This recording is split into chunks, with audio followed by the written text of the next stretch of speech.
Begira, zenbat gizon eta emakume zenolako taldea dugun. Gizon eta emakume hauek historia egin behar dute Nafarroan. Beste batzuk, haien artean dauden beste batzuk gainera, dagoeneko historia egin dute Nafarroan. Agoitzen, adibidez, erregimena garaitu dugu, eta horretaz asko daki Unaik. Lizarran, UPNek utzitako iruzurrak oso ongi ezagutzen ditu adibidez Koldok. Tafaian, urteetan zehar gogoratuko dute Arturoren gertutasuna.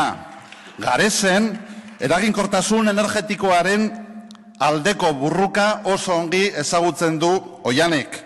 Eta Berriozarren, Antsoainen, Atarrabian, Barainainen, Iruñan, Iruñerrian, mugikortasun eredu berria bultzatu dugu. Baztanen eta Sakanan, adibidez, berdintasunaren alde borrokatu dugu baita ere. Eta nola lortu dugu hau guztian, nola bideratu dugu burruka erraldoi hau, oso erreza, formula bakarra dagota. Gure indargune nagusienarekin. Hau da, emakume eta gizon ausartak, langileak, zintzoak eta ongi prestatuak gainera.